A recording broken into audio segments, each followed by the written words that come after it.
Everybody knows that today on Netflix there is the second part of a popular show, Masters of the Universe Revelation.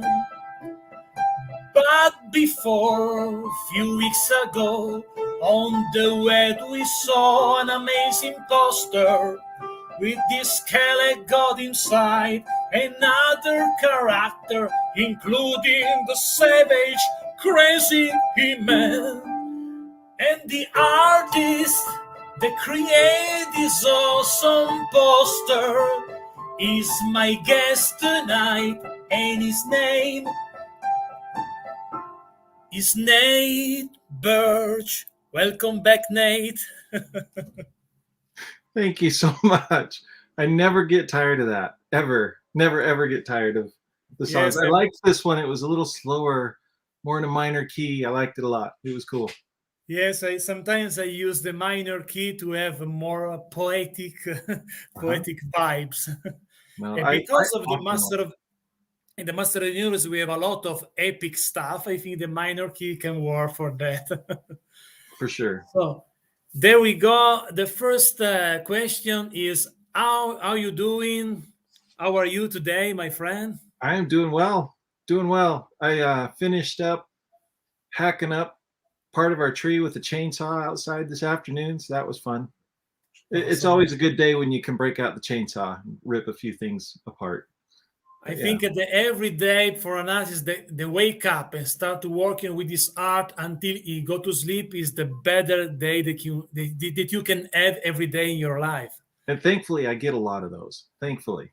That's Yeah. super cool. Also because it's a big push for to wake up in the morning, no? Because if you wake up to do something that you love, you become an happy guy in the beginning of the day. It's not a easy stuff to have in your life in general, no? Me also have this possibility, so we are lucky for that. Thank you, God, for that. Yes. But there we go. I won't start immediately to talk about this amazing piece of art because, like the classic artists, no, when you saw a paint by Michelangelo or Caravaggio, this artist, you see the art, and the modern artists today are guy like you. They create some stuff like this one. Now I hope that worked to share because as usual the technical. Um, I won't share, but I think that I need to share again. However, in a few moments, guys, I find the poster and I share that. In a few seconds, I believe 10 seconds, guys. 10, 9, 8, 10, 7, maybe it's on now. Hey, Yes, there we go. This is a there we guy, go. the amazing piece of art of Nate Baertsch. And I give you some question about that because we can find many stuff. And I won't start with the top of your poster where you can see Evelyn and Tila. Tell me something about that. Speaking of the inspiration to create this part of your poster. You bet. So, well, I'll start a little bit with the whole poster in general has a very different approach, I would say, than the last poster I did for part one. For part one, we absolutely wanted a big epic poster akin to the vintage posters that we used to get as kids, that would showcase just every character possible. And this time for this poster, I really wanted to hone in on just what, at least, let me back up. I had seen, even back when I was doing the first poster, I had seen the entire, all 10 episodes. They had them in various states. So episode 9 and 10, I remember, had a fair amount of storyboard art, animatics, that kind of a thing in it. So it would be playing along, and then it would cut to a scene of Tila and Evelyn fighting. We can talk spoilers, right? In this, everybody has seen parts 6 through 10 by now, right? So we're just going to talk spoilers. So yeah, like the scenes with Evelyn and Tila fighting, those were all beautifully rendered. First keyframes and storyboard art, and it was gorgeous. It was amazing to watch that in that format. And then it was nice just a few days ago to just turn on Netflix and actually watch that scene again with full animation. So anyway, all that just to say, yes, I had access from the beginning to the whole library of the show just so I could get a feel for it. So as I came to approach this second poster, I just wanted to hone in on, well, at first it was going to be a He-Man versus Skeletor only. Skeletor. He-Man and Skeletor only fighting. And then I was like, well, I still feel like Evelyn and Teela in particular were very core to this storytelling of this show. So I wanted to have them in there. I actually have a few other thumbnail versions where I threw in the Sorceress and Man-at-Arms because I felt like their story arc was also important to the whole thing. But in the end, working with the different art directors at Netflix, we came to this. So as we get back to the top, Evelyn and Teela, this was interesting because as I was wrapping this poster up, the art direction kind of changed partway through. And they were like, okay, we're changing direction on how we're showing the trailer, which this poster will drop about the same time as the trailer for part 2. And so I already had the characters in place, for sure, of Teela and Evelyn, and they definitely wanted to see them on the poster. And I was really excited personally about Evelyn's transformation of becoming the Sorceress of Grayskull. I thought that was fascinating. If Skeletor, or Skelegod more so, was basically the He-Man now of Castle Grayskull, then his sorceress would be Evelyn. And as we know in the story, that's where it goes. So I wanted to at least tease about that. I had to be careful. I had access to her design, so I knew what she was going to look like. So yeah, with Evelyn in particular, I just wanted to just tease that just a little bit. So you see just the tiniest little bit of her sorceress outfit kind of coming in around her in the form of energy, as it were, as if she's almost in mid-transformation. So that's kind of the approach I took with her. And then with Teela, it was pretty straightforward. We knew that from the first part, or the first season, as it were, of the show, that she's starting to feel that she's got some powers. We see that moment with her in Scareglow when you see the marks on her forehead glow, and then she just does this energy burst to kind of get rid of him. And so that's kind of the beginning. So in Teela's case, I knew she was going to be important to the poster, but yeah, basically just give her a little bit of that energy of Grayskull coming into her, kind of a thing. Okay. I saw your cat is. Yeah, my cat's going to join the show and put her backside to us, of course. It's incredible the balance that he has on the top of the chair. Yep. What is the name of the cat? That's Tefnut. I call her Tefnut. She's named after the Egyptian goddess of rain, I want to say. We rescued her, found her by a canal that we would walk by on our way to church, on our way to and from church. And we were coming home from church, and we heard this kitten that was just screaming. We asked the neighbors, and the neighbors are like, yeah, whatever that cat is, she's been out there for like 2 days just screaming. I'm like, well, that's not a cat, that's a kitten.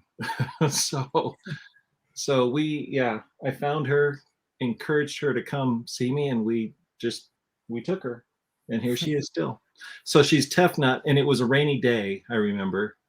So we were just like, rain, let's see, Egyptians like cats. So what was the Egyptian goddess of rain? There it is, Tefnut, and it just worked. So that's why we call her that.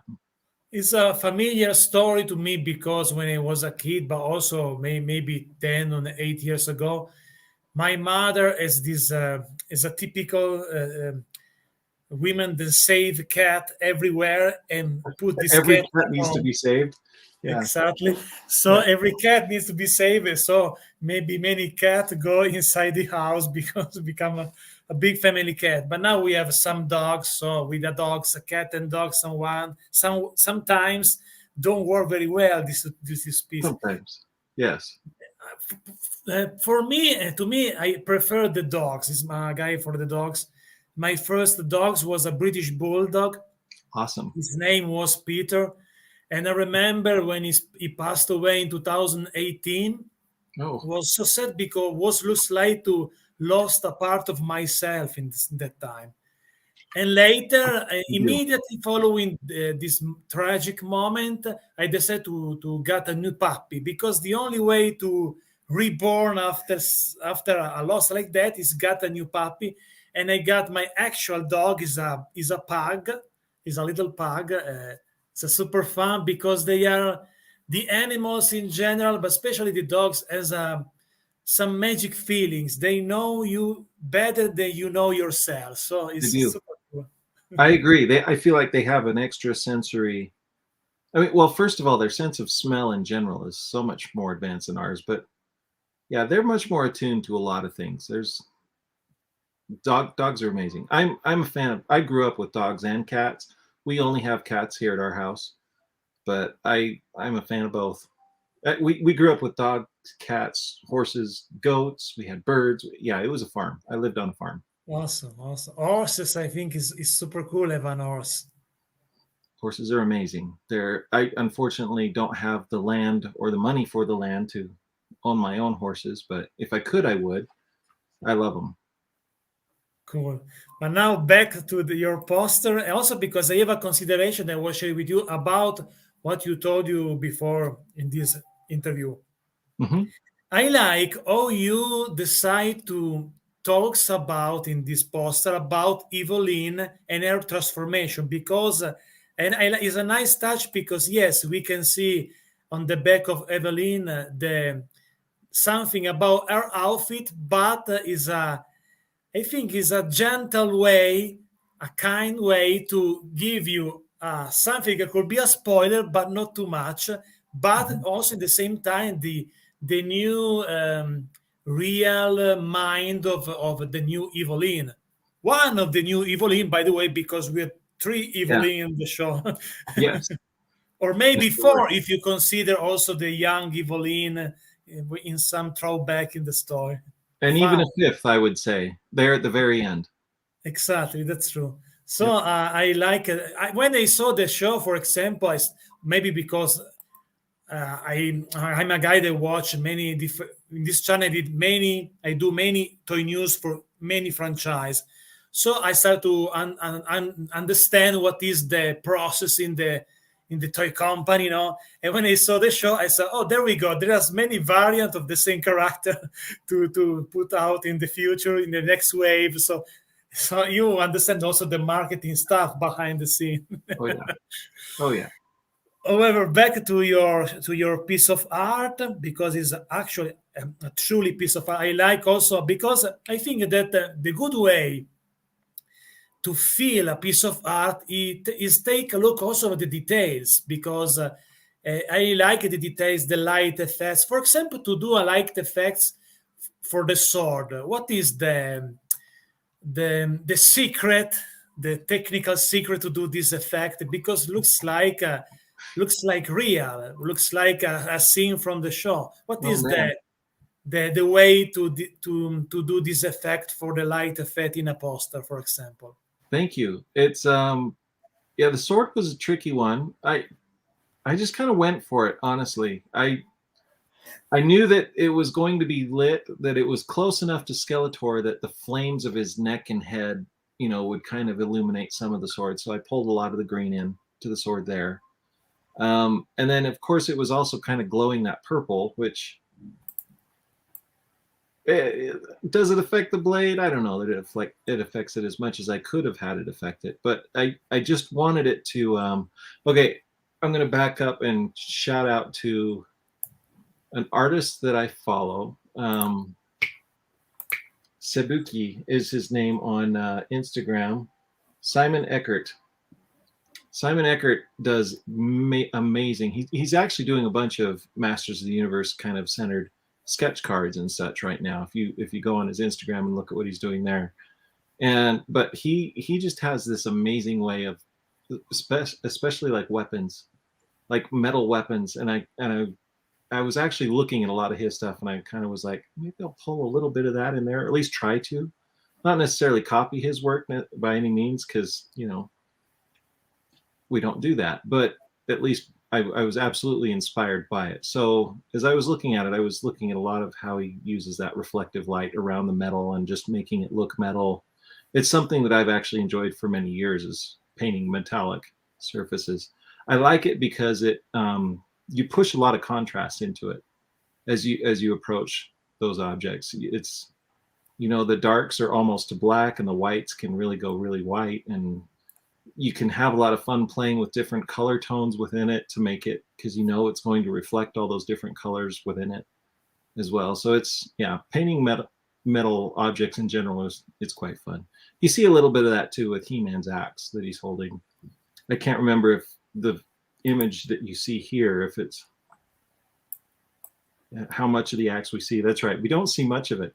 So I actually have a version of this where that axe is fully rendered underneath, but we had to kind of darken it out for the logos and the title treatment, but it's also fully rendered.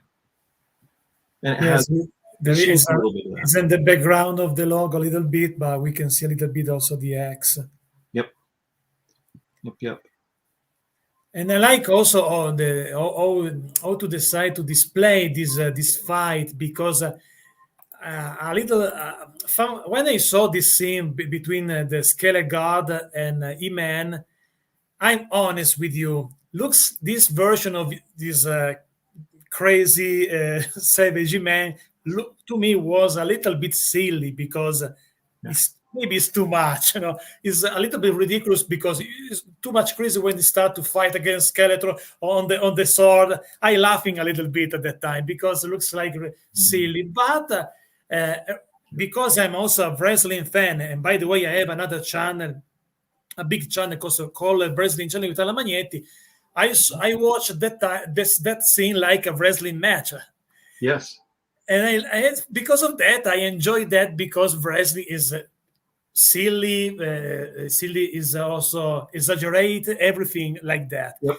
It's over exaggerated for sure, without a doubt. Exactly. But I think that in this poster you create you elevate a little bit the stuff of this scene, because is a good reference for that moment of the show, but you give that scene more epic and tragic stuff, and I like that, because I like give you take a look on the tragic side of that scene, no, in the same time. And I like how you decide to display that. Tell me something about the creation of this part of the poster with the E-Man, the savage E-Man and Skele God. Absolutely. This was fun because, like I had mentioned earlier, some of the direction had changed a little bit. So I was initially going to just draw this straight up He-Man, normal He-Man versus normal Skeletor, like kind of a classic duel. I had a couple sketches where they were really kind of intertwined with each other, and then we had settled on a take where we're seeing mostly He-Man's back, but we were actually seeing more of him, more of his whole body. And then I had this again, an influenced piece from Frank Frazetta, actually, that I was looking at. There's a I forget the name of the piece, but it's this very kind of, it's like this crazy witch, but her face is painted like a skull, and she's like leaping forward out at I can't remember if it's Conan or it's just some barbarian warrior or something. It's a Frank Frazetta painting. And any Frank Frazetta fan that's out there listening is like, I know exactly which one you're talking about. Anyway, I had actually drawn Skeletor more in that pose, coming at He-Man, just because it's such a great dynamic pose. And then the art direction kind of came in and switched it up, and everybody at Netflix was like, "Okay, let's go ahead and put emphasis on this being Skelegod." And then for He-Man, they were going to leave him as He-Man, and I had kind of gone back and forth with them a little bit about, do we maybe play up Savage He-Man, or is that too much of a spoiler? And by that point, they're like, no, actually, that's perfect.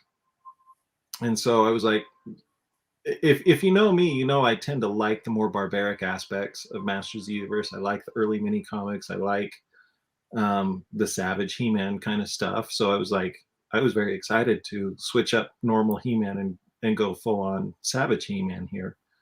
The longer hair, the more hulked out muscles, and that kind of a thing.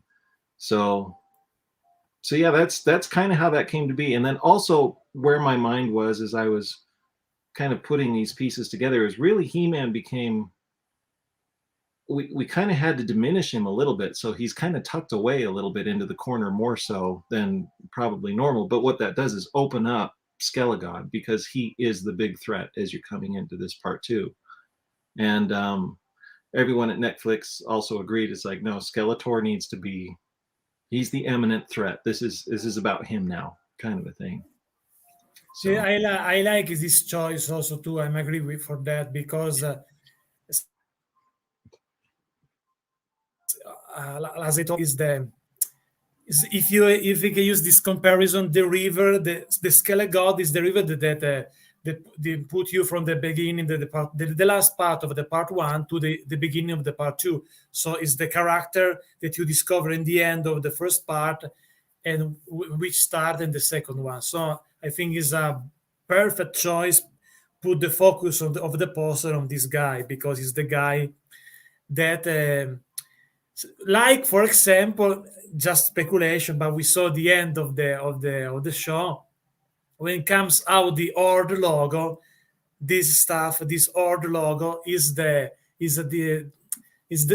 thing that put you in the future parts. So I think if you will do another post, the Horde needs to be also the Horde logo inside, because the Horde logo is just a teaser of something that could happen in the future. So it's the same, no? yeah, I haven't been asked yet to do any more art, but we'll see. Finger crossed. And I think we're all waiting. We're all just waiting and hoping that this story will continue. Man, if they leave us hanging on just that Horde sign and Skeletor becoming all cybernetic from the motherboard and all that stuff, which motherboard Screech, kind of a character there, which is super awesome. I hope I get to do that again. I hope I get to illustrate all of those things. I think that would be awesome. But time will tell. I think it will be awesome. Also perfect. Should be perfect. Also because you do the two previous poster. So why not put the same artist to continue this idea? Because you can feel the style. And also when I saw for the first time this poster, I discovered immediately the difference because, as you told me before, in the first poster we saw, and I think it was perfect, the idea to put some nostalgia, vintage style inside, because it was at that time a big hype to discover how many reference was for the old days in this show. So put this reference for them old days is a cool idea in my opinion, and the perfect way to put the people inside the first part of the season 1. And at the same time now with Skele God is the perfect way to put the focus of the audience in the new season. In the third one, in my opinion, the next poster needs a Horde logo because it's the teaser of something that can happen. Also because during the second part, my thought were, but where is Shira? Where is Horde? I like this stuff, but I want to see what happened also with the Horde, with the Etheria stuff, because they put a big focus on Tila. Tila become is I like this challenge because if I watch this show, I think the good way to watch this show is not watch this show like for the 1987 movie, not to watch this show to want to see again the same stuff for the Filmation. To me, Filmation is the best of all time. But when you saw this stuff, I see. My mind was I watched this like something new. I want to understand what happened. Oh, the writer, because I'm a writer, so my first interest is how they develop the story, the characters, the psychology stuff of the characters. So the first step to me is enjoy the story and discover the dialogues and the music also because I'm a musician. So I did some soundtrack in the past. So when I started to watch that, my thinking at the time was I want to see something new, discover what they do with this story. And I know, especially the first part, the people become upset because the focus was especially on Tila, and also in the second part because Iman still Iman, but Tila is the character that you can find more stuff. Speaking of our characters, psychology, and um, and I like how they go inside the characters in Tila, but also in Evelyn because. They are not Evelyn, for example, is not only evil, but there is something good inside of her that we discover not so much in Filmation. Maybe only if, I believe I remember an episode with Tila joining forces with Evelyn, and they became friends for just an episode, the Filmation one. Yep. But now it's different because in the beginning, and I like how these aliens change in the show. So I like this challenge as a writer. No, it's good this stuff. Mhm. But in the same time, maybe the only things that is not maybe so much for me is maybe the background, the style of the background, because sometimes looks like a little bit flat, like a video game. I understand that the modern era we have this cartoon, very digital, no, with digital effect, and Mhm. something is very, but also if you watch some movie, the fantasy movie today is the same stuff, is now our hero today. But as speaking of the design of the cartoon, I still an old school guy because I prefer watch just a cartoon, not a cartoon that looks like a movie or a video game at the same time. So Mhm. this is my opinion for that. But tell me, what do you think about the storyline of this show? What is your emotion, your feelings This for is that? so. In previous interviews that I had, I think with you and with a few other people that interviewed me from the first poster, I kept saying over and over, "I can't wait for people to see part two. I cannot wait." And now I have. Now I can just talk openly about it. What I love is, first of all, I'm good friends with Ted Biaselli, who's one of the producers. I'm I'm Facebook friends with Rob David, who's the main writer of the show, and he and I have exchanged few, small little conversations. He's aware of me as an artist. I'm aware of him as a writer. I'm a big fan of his work. I followed his stuff in the DC comics, and I've really enjoyed where he in particular has taken Masters of the Universe. I really like his direction. Um, he gives it a lot of he puts a lot of thought and weight, to your point, into the characters, into the inside of the characters. What are their motivations? Where's all the interplay and the relationships that happen within these characters? I feel like that's all in there. And so, but Ted and I go way back to the early He-Man.org forum days, and where we would sit and analyze the 2000X show as it was coming out. And so me personally, as I watch this show, I see a lot of those old conversations coming to light in this show. I don't know if Ted did that on purpose. I don't know if that's something that Kevin Smith because Kevin Smith is the showrunner. He's largely responsible for most of it. And as he was writing, I don't know how much of this he picked up on, but there was in the 2000X show, I remember in the forums way back in the early 2000s, all of us we would sit and just debate and talk about what's the future for Tila, what's going to happen to the sorceress, because at the end of that show the sorceress had been bit by King Hiss and she was on her way out basically. I think had that show continued, we would have seen very similar things happen here. This show sped that up with the killing of the sorceress outright by Skeletor or Skelegod, and then having Tila take that up. But it was very satisfying for me to just kind of see an actual continuation of the story that we all grew up with. I do feel like that's what's happened here. Um, and so me as a longtime hardcore fan, nerd of the property, it's been fun to see a lot of these elements kind of resolve themselves and play out I feel like, in this show.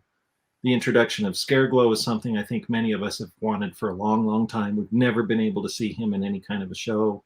To see him play such a unique role in this, to see, again, if you've been a fan through the whole classics era of collecting and you had to go through all of the bios, and see what the story was kind of being created there, you could see some of that begin to play out here in this show as well. So I think for a lot of that, at least for me, as an old time, been with the property for a long time, I'm just enjoying the ride. And I can tell and I can see that the people writing it, they've wanted to see this stuff play out as well. And it's just been really cool. It's been a treat. Yes, that's true. Other three things that I liked of the movie. One is the music, because I think this music is beautiful, because it's a perfect music, like a soundtrack for a big movie, and give you the emotional feelings. Because in this show, also in the first part, we saw many emotional moments with the characters in tears. I remember in this new second part, the big hug between Savage Iman, aka Adam, and etc., and his father King Randor. When King Randor uh, make his apology to Iman Adam to don't trust him before. So I like how they go inside the character to give it emotional moments also for a growing up man like you and me, no? And Yep. they works that because of the music, because of this emotion, the dialogue works very well. So another stuff that I like is the dialogue, very cool. And this dialogue, they are good chemistry with the dialogue and the music at the same time, and work very well to give you an emotional moments. Also because we find I still it's fun, it's weird at the same time, because I rewatch many times Filmation also in this also in next few years, the last few years, but I still surprised watch a Master Universe cartoon with someone that dies, sometimes cries, and I like that because they give to us some stuff that we never had before in this type of show. Yep. And it is interesting that when I saw this moment, especially the man, they go inside the typical feelings that work for the audience, the feelings between a person that, as a part of family, father and son, or father and daughter, or friends. So these feelings they're still important to everyone, and maybe I don't know. For example, for myself, the power of the art, which every type of art that got you your life, your story, your life. For example, my relationship with my father was a strong relationship. No, he passed away in 2020. No, and when I saw this moment, was a big moment to me, because I feel something. I remember something, because. Sometimes the relation between a father and a son, especially if the son is an artist, is not easy relationship. But in the end, you got something. If you're lucky, in the end, in this relationship, you got something that you never got before. No, so I feel this is the magic of the art, in my opinion, and I found that in this storyline. So I like also the dialogue and the music. What do you think about also the music and the dialogue of the show? The music, I'm right there with you. I loved the cinematic feel that the music had. In fact, I saw somewhere, I need to look into it myself, but I believe you can buy the soundtracks. I believe they can purchase them either on iTunes or as CDs. I hope that's true. If that's true, I'm going to go check right after the show and probably make a purchase, because I really enjoy the music. The dialogue, for the most part, I enjoyed. I enjoyed a lot of it. There were a few things, if I'm completely honest, a few of that was just silliness, that for the sake of silliness, that I could take or leave. It's not that I hated it. I'm not going to say that there's no place for it or that I didn't like it, but there were some moments where I was just like, like Queen Marlena telling He-Man to be back for supper, stuff like that. It's like, it's funny. I get it. It's lighthearted, but I'm like, okay, that's just Alicia Silverstone sounding like a funny old lady. which, and maybe some of the cast choices there maybe pulled myself up. Of course, keep in mind also, I will say this, I have two different responses actually to the dialogue. I remember watching it through the first time, and some of the dialogue hadn't fully been put in, again, because this was months ago.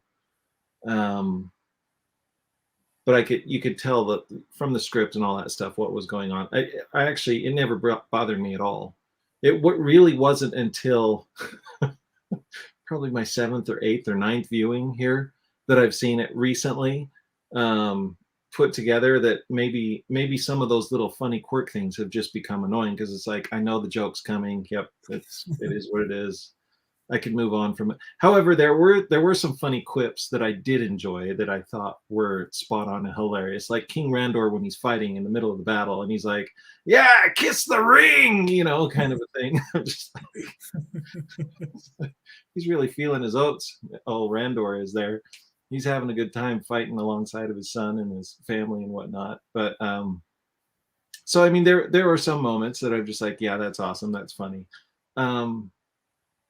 And that is a little more timeless. But yeah, I will say this about the dialogue in general.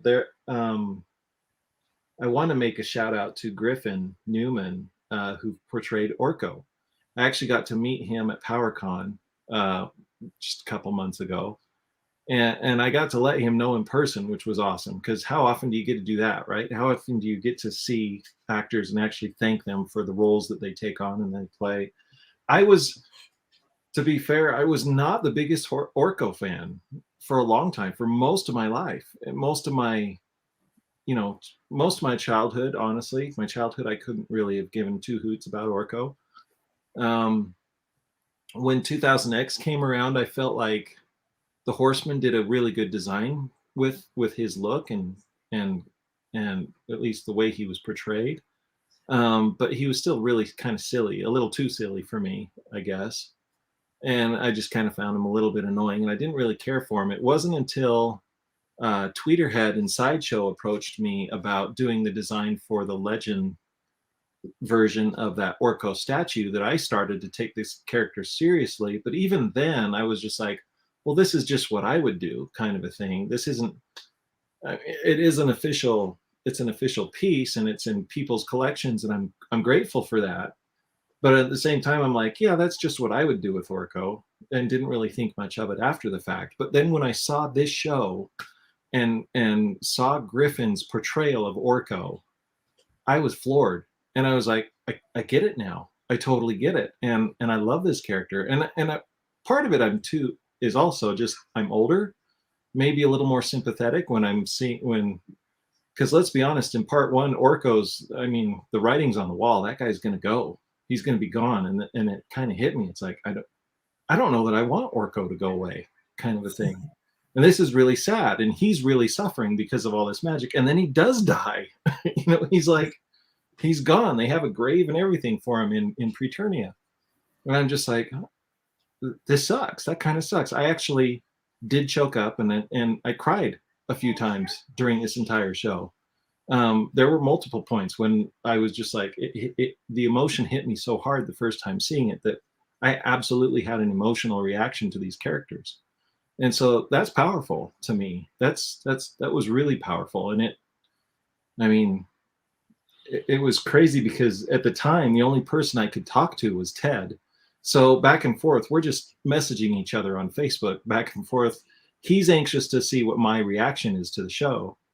And then likewise, I needed him to kind of bounce some of these feelings off of so that I didn't blab it out to the world, kind of a thing. It's like, I need to talk to somebody about this.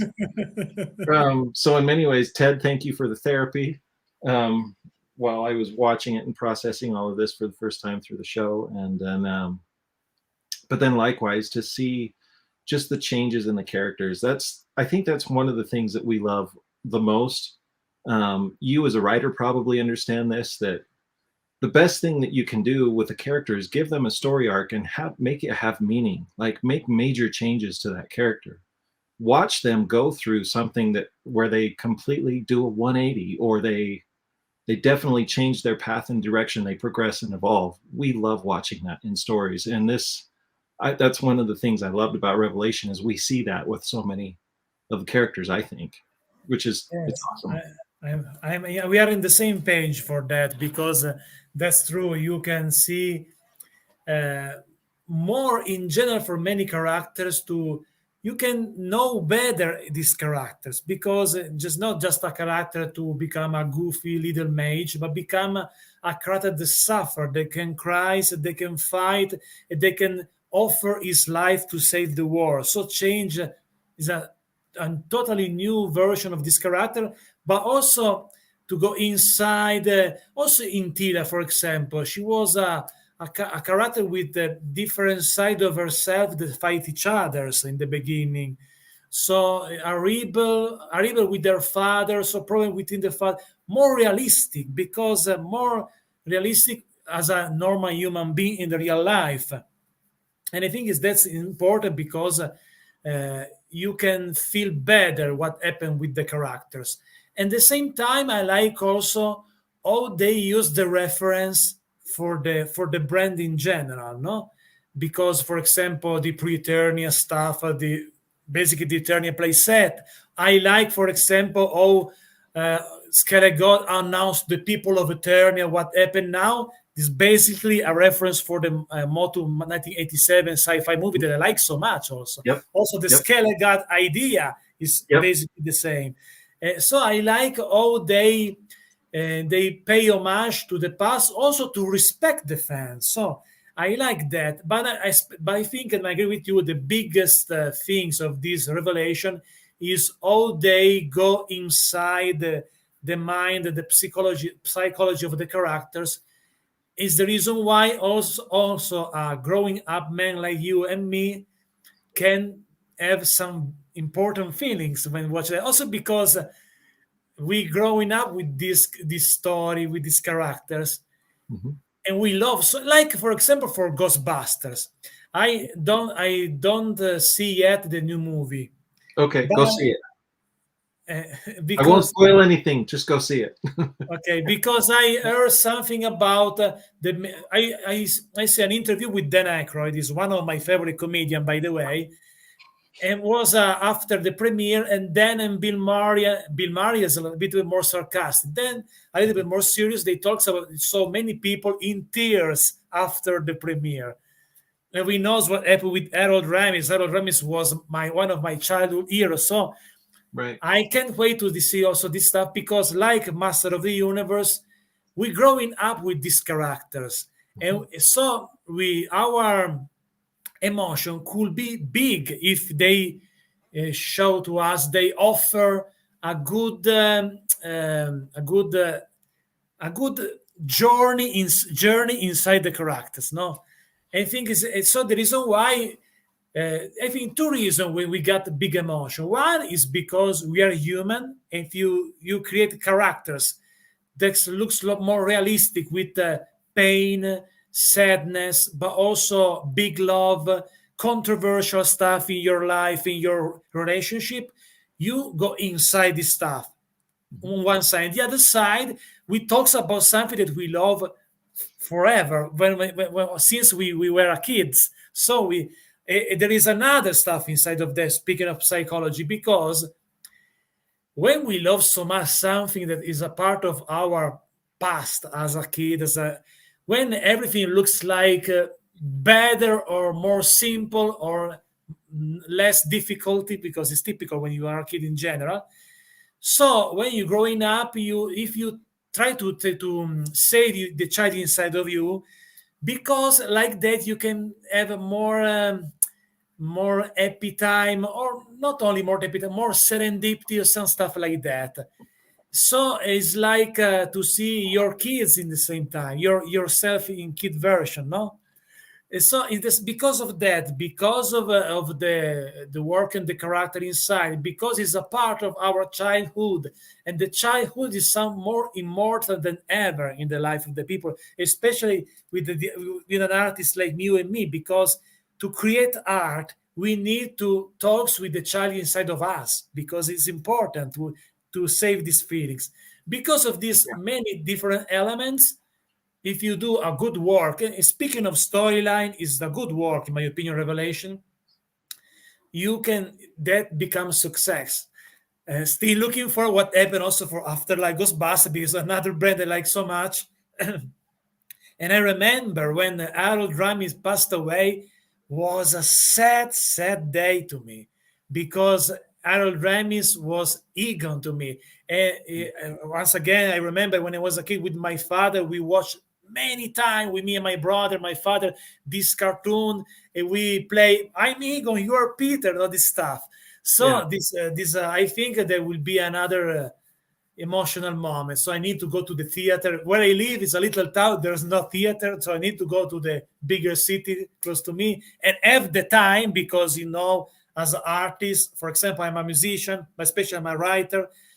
To YouTube channel, Yep. I haven't the time for, and now I'm looking for some new Mythic Legions that are coming to me. I believe 17 new figures. That means 17 unboxing video, 17 review, a collection update, and also a reveal for my secret project. So I have a stop motion for many other stuff. So Yep. I am busy. So I don't know when I will get the time to watch that, because for Revelation was easy. Netflix and watch that every time that you want, when you're eating, when you have a dinner. I Yep. watched that when I had a dinner with my girlfriend. Uh-huh. I watch in English, by the way, because I Oh, watch nice. everything in English, because to have a better English, the only way is watch everything in English.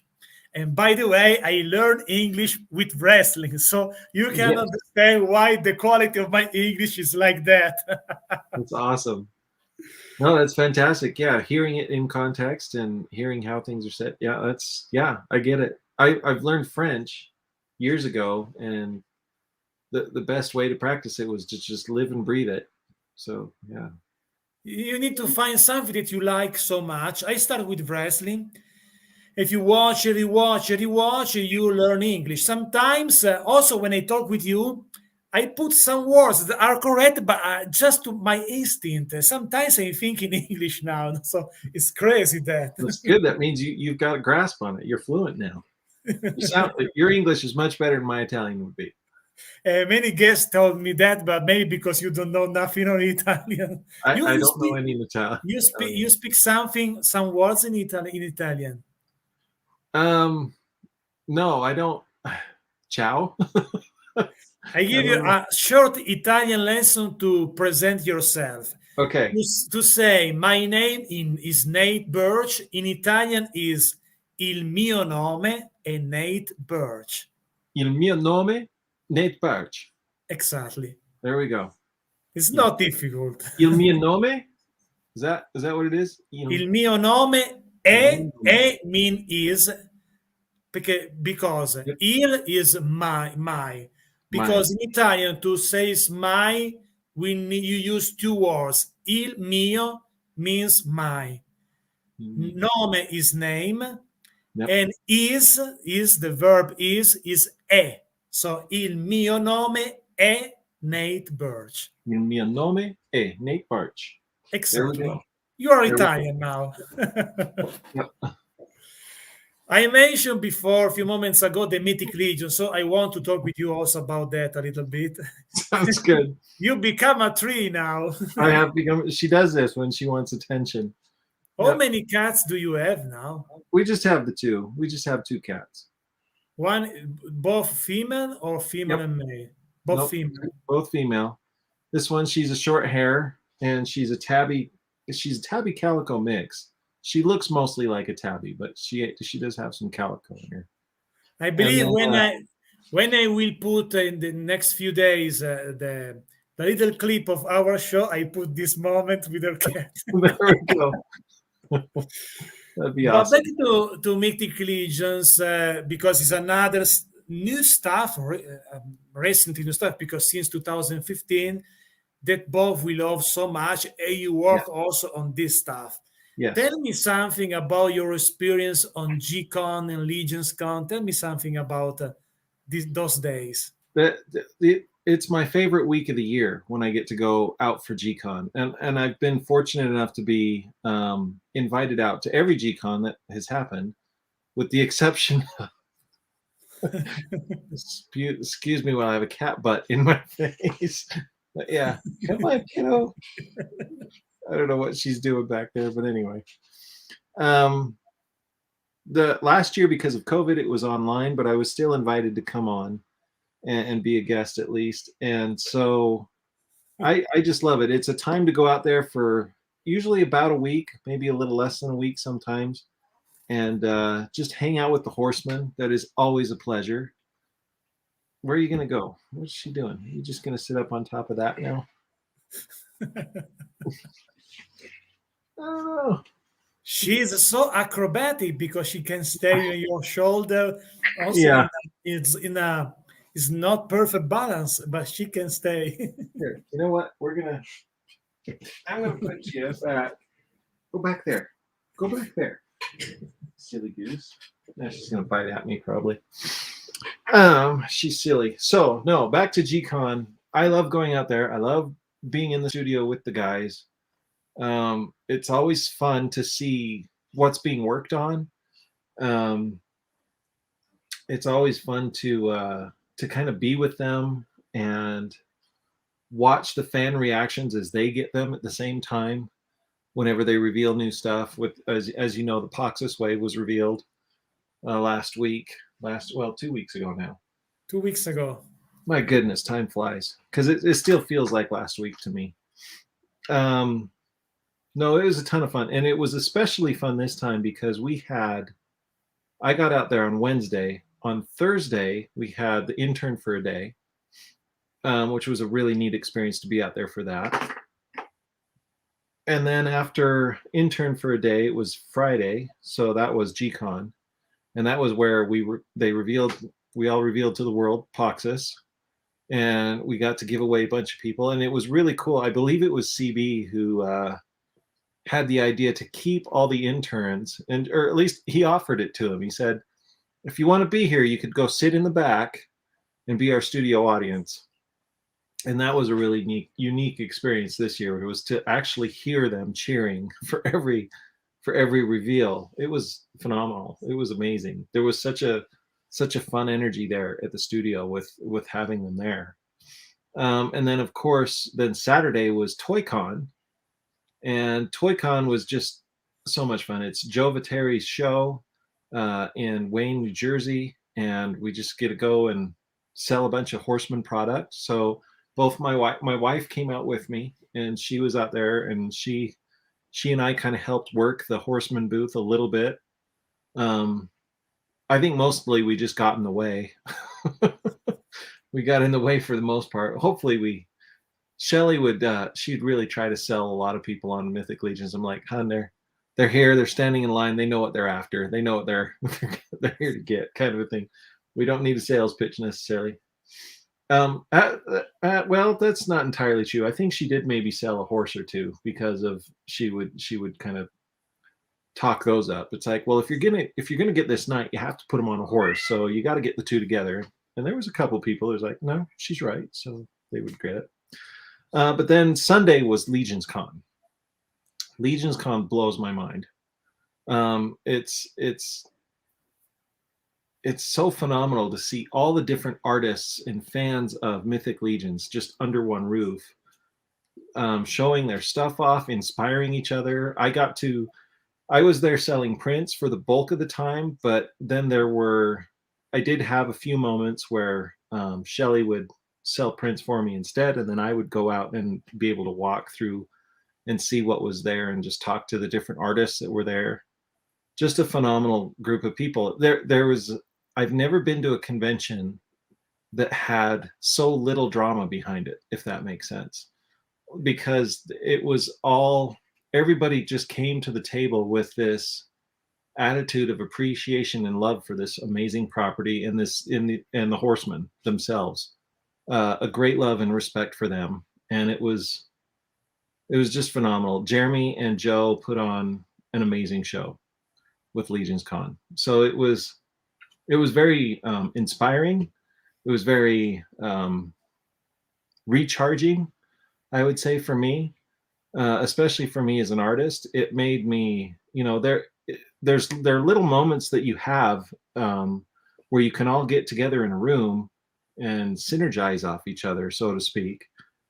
Different things, like I had wonderful conversations with Trevor Williams, 1/6 shooter, pew pew. um, we're going to, without giving away too much, we're just going to collaborate a lot more on future releases between his photography and my artwork, and you'll see some kind of blending things happening there. Hopefully, at least that's what he and I would like to do. But it's just awesome. Like, it's so much fun. Awesome. Well, yes, Trevor is amazing. Also, by the way, he was in my show a few weeks ago. And next week, I told to all of you guys that watch right now, Mhm. on this channel, Saturday, December 4, 9 p.m. Eastern, will be a special episode of my show called 1 million celebration, because the channel passed through 1 million views. Actually, Congrats. 1,090,000 views. And will be a super show Mythic Legion's party, because now Mythic Legion is my favorite action figure line, and will be my guest in this crazy version of my show will be Trevor, Walter, and Chris Gorwich. So you can Awesome. will be a I special episode of my show with Yeah, them I'll be watching that one. to celebrate, because in my opinion the better way to celebrate the first million of this channel of views, totally views, is do a party with my favorite action figure right now, because since when I start to collect Mythic Legions last April, after my first interview with CB, because I don't know if I told you this story before, but maybe I repeat. When because previously I know what is Mythic Legions, but not so much, because I know the typical figures inspired by the PowerCon exclusive, so the figure inspired by Master of the Universe. But after when I did the interview with CB, the first one last April, I believe, Mhm. I watch obviously his career, the forum website, etc. And only after this conversation with him, he told me something that I was very interesting to me. The stuff that the characters are with different size, the big troll, the ogre Yep. size. Now we have also the brute Brute. scale now. Yep. But at the Brute. time where it wasn't only the other size, but many differences. And the stuff they like so much is this way to create a line. For example, I with my friends with my in this channel, I have a weekly show of stop motion of WWF Hasbro figures. And with my channel, I design a little bit, he sculpt to me some character that we never had in the WWF Hasbro line, like King Kong Bundy, Big John Studd. And when I work with him, I told to him, remember the different size. You can do a custom figure for example, or Damien Demento is just a jobber. He can have the same size of Big John Studd is a Giants. I want different size. And sometimes the original Hasbro haven't this stuff. I don't like when you got a line with each figure 7 inches or 6 inches, the same size. When you have a giant needs to be bigger, a dwarf needs to be shorter. So I like this philosophy. Yep. What happened later? I believe few nights later, I had a dream. In that dream was a weird dream with my father and my girlfriend. Some people they know. It was like a catastrophe in this dream with like a tornado. I don't know why. Huh. And my father in the dreams told me, Alan, wake up, wait, hurry, hurry. This is your Mythic Legions collection. I saw a huge collection of Mythic Legions with knights, goblins, orc. And the dream I Yeah. told to my father, what happened? I never had this stuff. The next morning, I go to the the For Awesome website. I watch each character and say, oh my God, this is my line. This is what I want.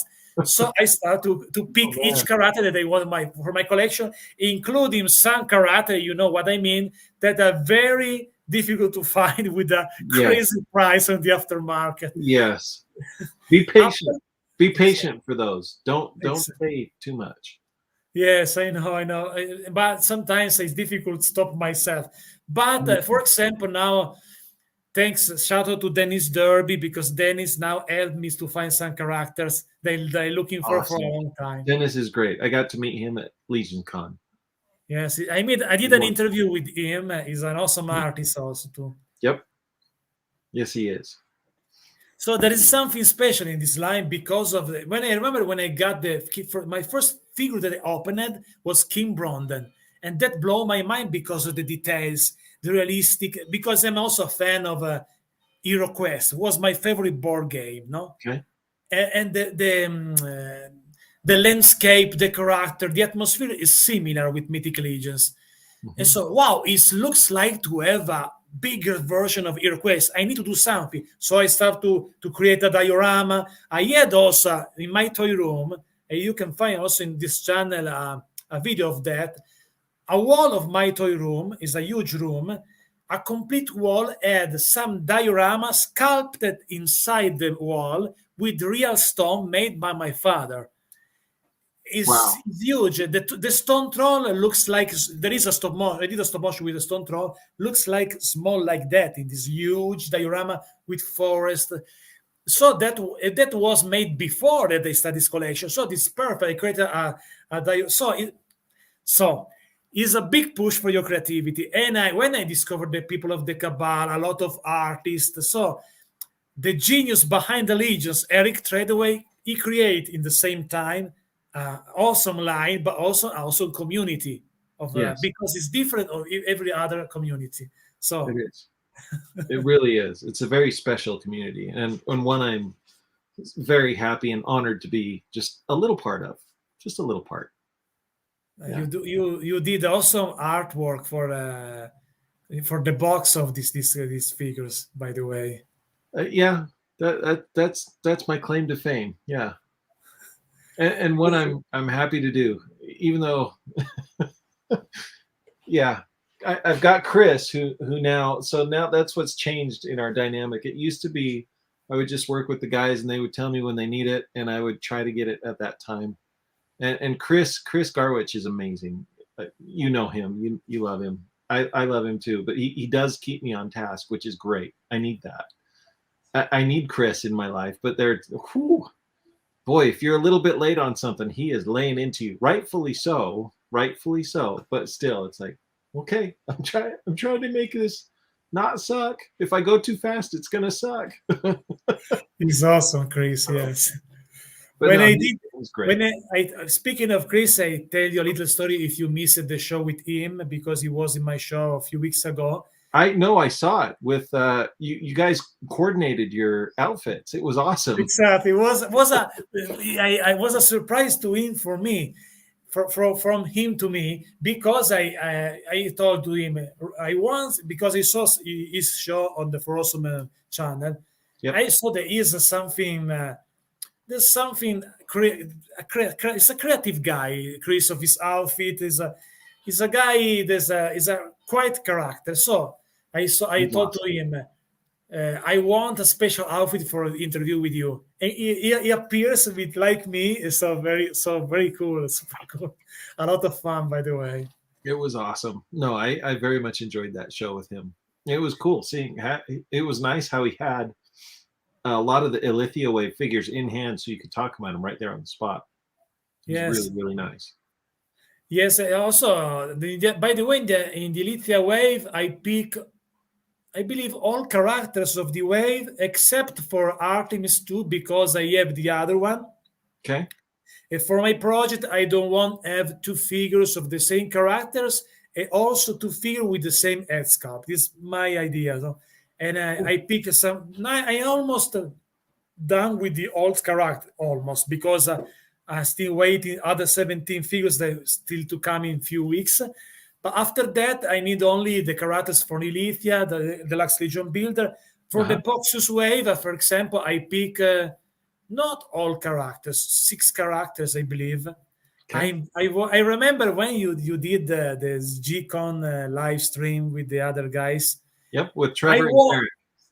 exactly. I was at that time. I was in the because my little town is about. I don't know if you measure the distance between two cities in the same time, the same way in English, but maybe 60 kilometers. But I don't know how many yards are because I'm not good with the numbers and Sure. something that's related with numbers. However, there is the biggest city near my little town is Turin. It was the city of the Olympic Games 2006, Got it.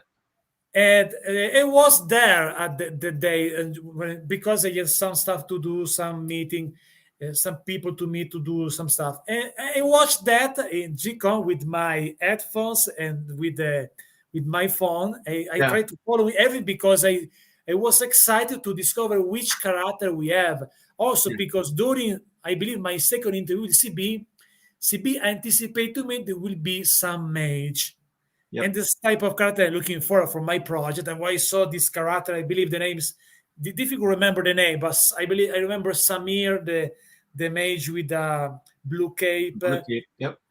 Arizak, the other one, Yes. Zende also, and Tracy. I don't know, remember Twice. No. Trace. No, I got that wrong. The witch, by the Yeah. witch. Yeah. Yeah. Another two. I picked this four. I picked Tarnog, the shaman orc is my favorite of this Awesome. wave, He's and so also cool. the Araka, the dragon guy. I don't remember the Araka's Araka. oh, Chris is gonna kill me because I'm getting it. Araka. It's his daughter's name backwards. So it's Kara. So it's Araka Gore. Araka Gore, exactly.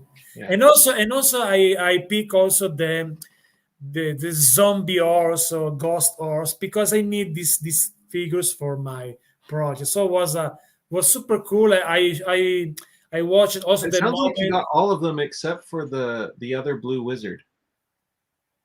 There was another blue wizard.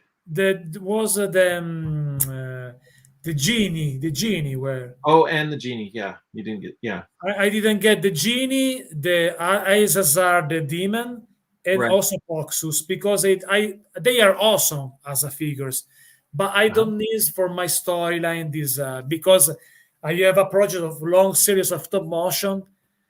So far, just 5 episodes because I have many stuff to do. Sometimes I haven't the time. By Yeah. purchase some diorama, so time to time I have the time to do everything because it's not easy schedule everything. And so also if you have also try to have because I believe maybe you know what I mean. The problem for artists is that sometimes or maybe every day the art take over of you. Hmm. Yeah, Because it absolutely does. You forget to do basic functions like eat food or go to the bathroom. Yeah, exactly. the art just takes over. You get it's called getting in the zone, or at least that's what I call it. Um, and there are days. Some days are better than others. I would say. I wish I could say it's every day like that, but it's not every day. Yes, that's true. Also because the inspiration is something magic that you can control, you can follow, and maybe put this river in the right direction. No, We're a little bit like magicians in some way, or sorcerers, I guess, because there are things that I work as an illustrator. I'm an artist, but I'm an illustrator, so I'm paid. I've got to get stuff done. I have to draw, whether I feel the inspiration or not. So I still have to do it. So there are things that we try to do, or at least that I try to do, to get myself in that mode.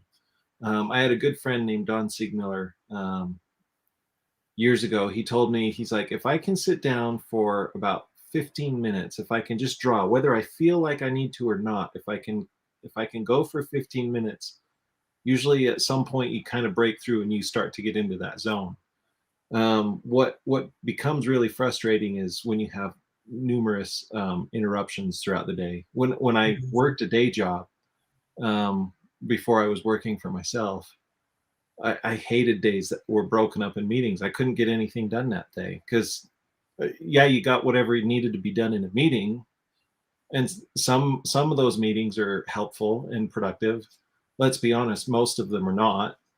Um, and so yeah, it would get really frustrating if you broke it up. But if you can just sit down and just kind of let it come to you and work on it and listen to music and that kind of a thing, then you can usually make it happen. I understand very well that, for example, sometimes to because sometimes I haven't the time at home when I go somewhere, I put with me my little laptop phones to continue my novels because Mhm. actually I published 5 novels, but now I'm working for my novel number 38. But Wow. sometimes when I am at home, it's difficult work on that because I have 2 channels to work, this one and the other one. Sometimes become the moments to write it when I go somewhere, I use the train. But when you need to stop because you need to leave the train, is a bad moment. For example, I have a chapter that I started yesterday on travel, Hmm. and I need to finish that. But today I haven't the time because I have some news to put right here. So it's bad when you need to stop something. Is not good because you stop the river. Yes, Yeah. every time that I open that I read from the beginning the chapter, I go immediately in this another world. Hmm. But they need to don't have stop during the show because like a show of your minds, by the way. Yep. It How can be. much time do you have now to continue the interview? Where are we at? We're at 10 after the hour. I can go for maybe another 20 minutes or so. Okay, maybe we go to some question in the live chat because You bet. I see this one. one. This one. What is your favorite painting you have up, Nate? I see your moto poster there. Nice. and and who's that? Daquan Mellon? Daquan Mellon. How's it going, Daquan? Um, of my gosh, my favorite uh favorite painting that I have up is probably that one. Um, you can't quite see it. Maybe if I do, I'm moving the thing backwards. You can kind of see over there. You can barely see it. Is actually the Empire Strikes Back poster. That's a pretty good one. Um, for me, it changes. I actually have over there. I'm not going to turn the camera over there because then you'll just see the mess that is in that corner. But I have it's a print from Gerald Porel. He's a French artist. I don't know if, well, French descent maybe. Anyway, wonderful artist, wonderful guy. He's done some Masters of the Universe art officially and non-officially. In fact, he's doing a mini comic right now, currently on his Facebook page and his Instagram that I'm just loving to death. It's done in the vintage mini comic style. It's kind of a retelling fan sort of Masters of the Universe, kind of his own retelling. I'm not sure who wrote it, if he wrote it or if he's just illustrating it. I don't know the backstory, but I'm loving it. It's awesome. Go check it out. But he also did a recreation of the first mini comic, He-Man and the Power Sword, and he's posted that up on his site as well. I went ahead and bought a very nice high quality print from him of that, and so that's what I've got hanging up over there. But yeah, if I'm honest, that poster right there, that's the poster that takes me back. Like if I'm struggling, for example, I agree with you 100%. When you're doing artwork, you kind of got to tap into your little kid self. I am currently working on some Masters of the Universe artwork for Mattel, and I still to this day I'll pause and just go look at that poster because that poster takes me right back to being a kid.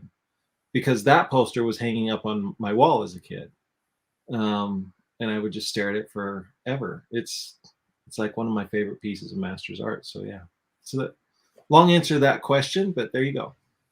I like that because you become something that you got when you was a kid. Because when you were a kids, we watched this box art, and this box art was a big push to your imagination to imagine the story of these characters.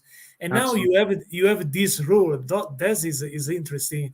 Yeah. what happened in your life, because you become the guy that you got. Okay. You become like the reverse, the situation. No? You are on the other side of the moon.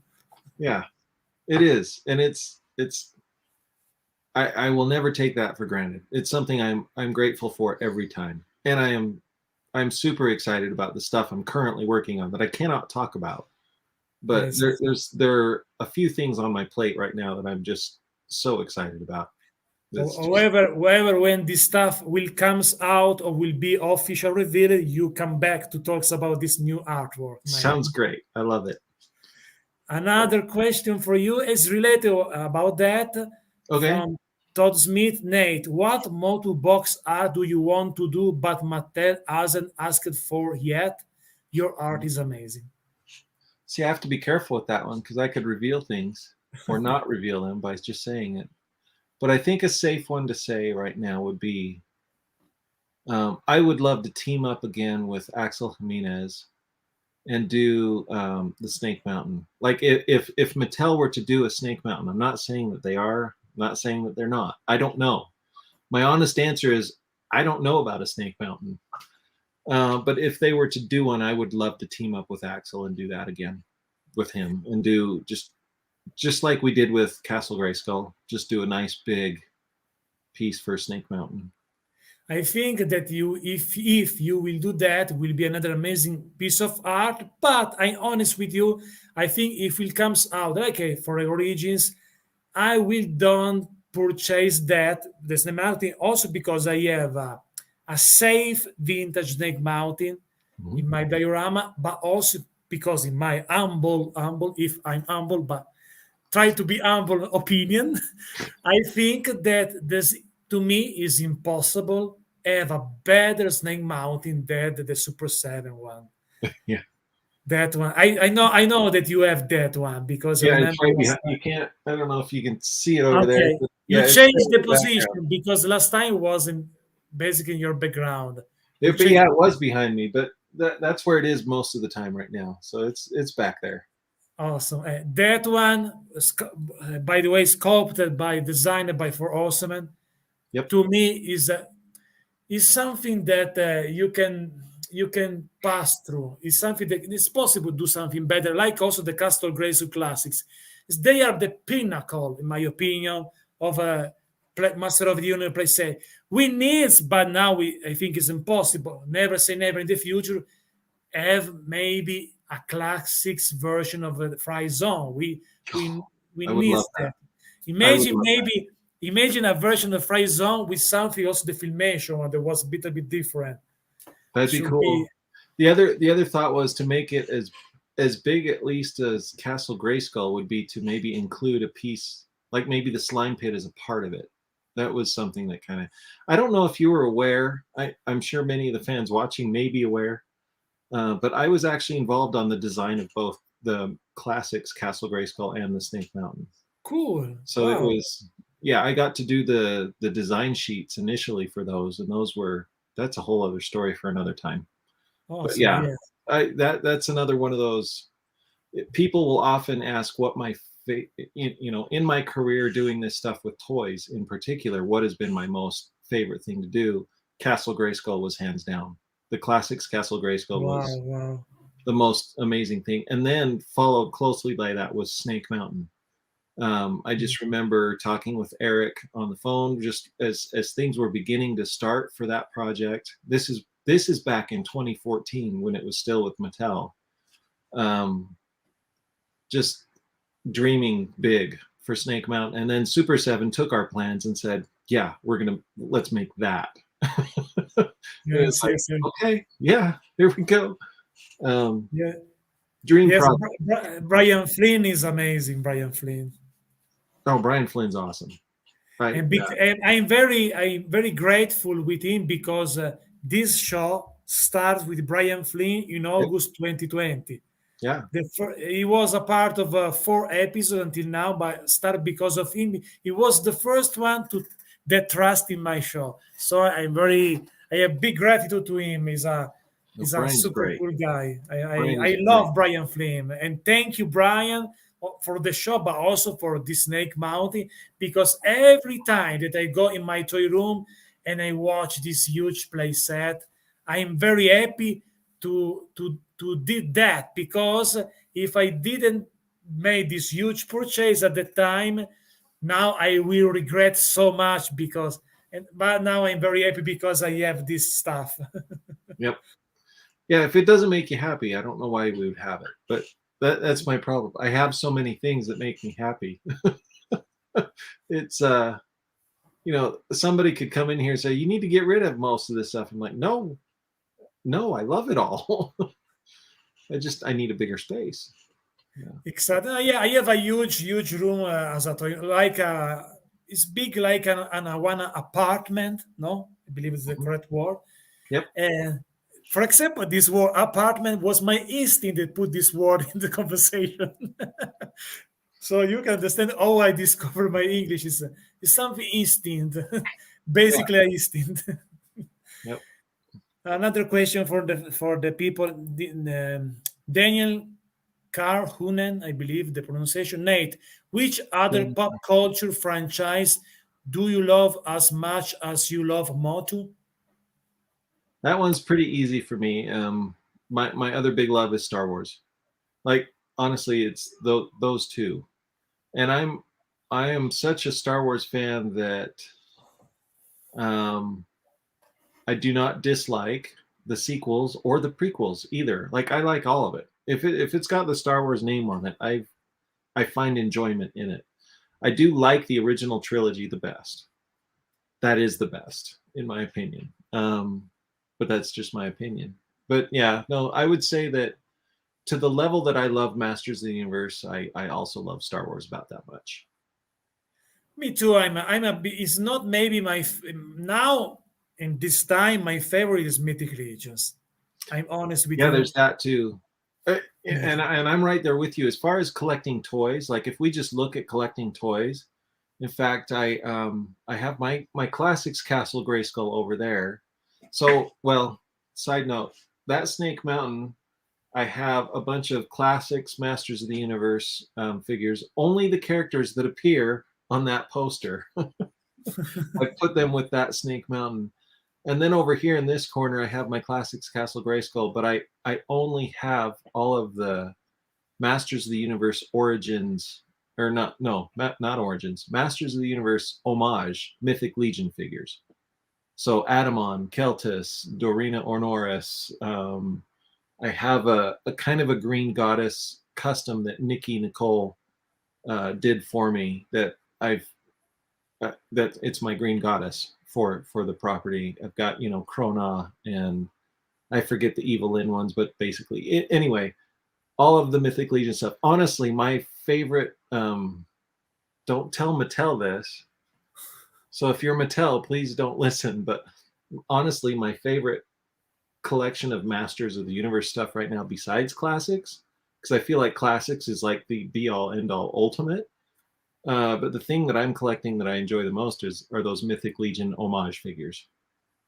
Okay. In general, for example, Mythic Legions, I don't have the homage figure because I prefer separate the Sure. two, the two stuff. So I prefer, for example, to Mythic Legions to me is like to have my version of Hero Quest, Lord of the Rings, but more Hero Quest because I'm a big fan of this. Yeah. I like Hero Quest. I love Hero Quest. But the Mm-hmm. problem is the size is small. I like this big stuff in general. So the Yeah. reason why I like playset. So I pick in my show, my project of my show stop motion character that have they own the possible have an own story not related with Master of the Universe. Because, for example, my favorite Master of the Universe, and I have all figures of that are Club Grayskull, because I'm a big fan of filmation. Yep. So Club Grayskull to me is super cool. Another dream that I have, maybe in the future, finger crossed, have Marshall Bristol filmation cartoon accurate figure, or filmation Ghostbusters also. Other two dreams that I have as a collector. That would be So amazing. I have other collection in my toy room. I have the vintage filmation Ghostbuster figures, the real Ghostbusters with the playset, the Firehouse playset. I have my personal collection of WWF Hasbro with almost 400 figures. Only 60 are original, the other all customs for the roster of my federation. I Awesome. have different some Transformers. It's basically some vintage one that survived my childhood and the reaction from Super 7 because are cartoon accurate again.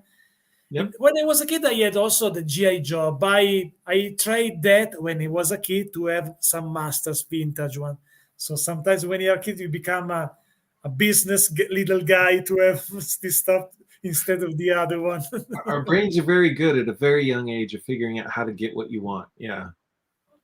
I'm a focused guy as a collector. I believe, like you, because I'm not a guy that collect everything. I collect Right. some stuff that I like, and now my love, I fall in love with Mythic Legions because as an artist, a big push for your creativity, and I can't tell you now what happened, but coming soon, I will reveal some secret project about Mythic Legions. And one is about notes, and the other one is about something special. But I can tell you nothing for now. Okay. What about Cosmic Legions? Do you enjoy those? I like them. I like so much, but now I can't start that only because one reason. Because I need to save mine a little bit. It's the only way. It's I the only understand. reason why. So I decide not for now. Maybe if I become a rich writer in the future or a rich YouTuber, maybe I restart. But now I'm focused for it. Also because as like a guy like me, to get also the Cosmic Legion, I need to get the diorama. I need to and now I have and also the Yeah. space, especially the money, because now I spend a lot of money for Mythic Legions. If I Yeah. told you I was going to how say, much I spend, I'm crazy for that. yeah, if If you when I came in told late on the game, you've got a lot of catching up to do for Mythic, for sure. exactly. So now I base with these other 17 that still to come. I basically got every all figure that I need for my project Cool. because I don't need all Mythic Legions figure. I love them in general, but some race like the demon or the anthropomorphic character, I don't need this guy for my storyline. Sure. But I have now I have a long list also because we know that will be more in the future. So let's see what happens in the future. But by the way, I like so much the Cosmic Legions line is beautiful. Absolutely, absolutely. Slag is one of my favorite of this wave. Fog is amazing. Or Kragnar, Yeah. also the guy with 4 arms, another Yes. super cool character. Yep.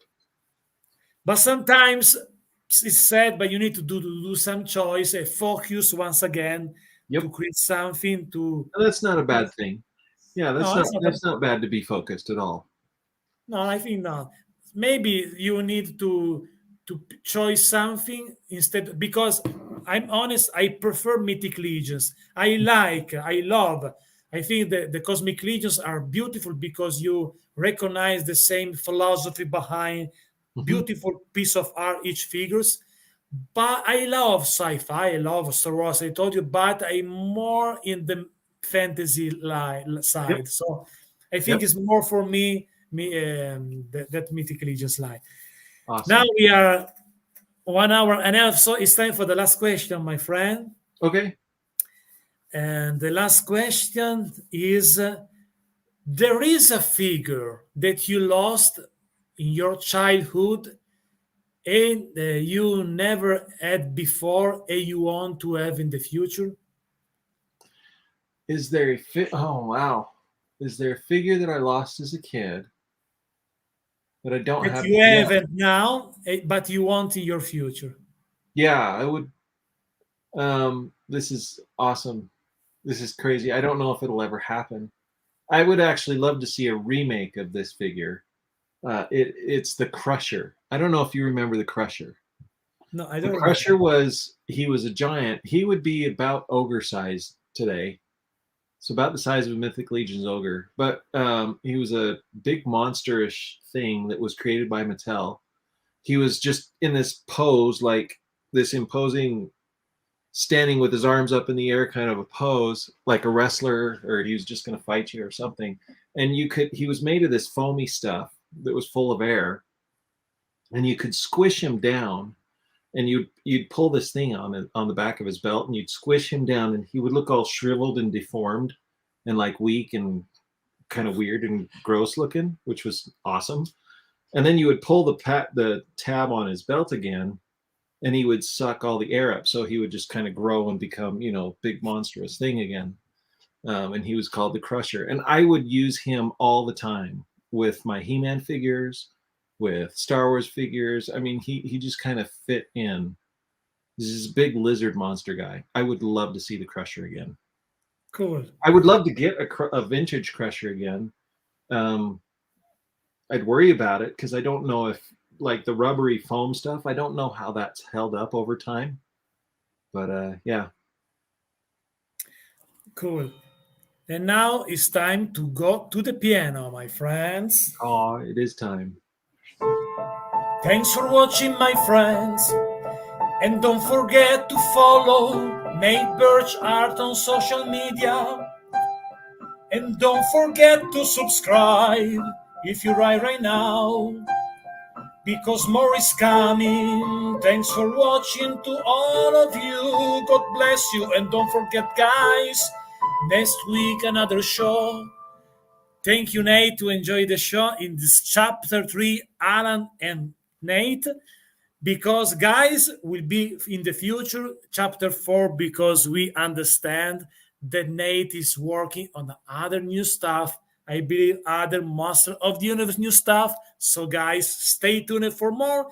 And next week, next Saturday, 9 p.m. Eastern, SuperShow, 1 million views celebration, actually 1,090,000, with Trevor Williams, Walter Hagen, and Chris Gorwich, with Mythic Legion's party. Thank you, Nate, to enjoy the show. Thank you so much.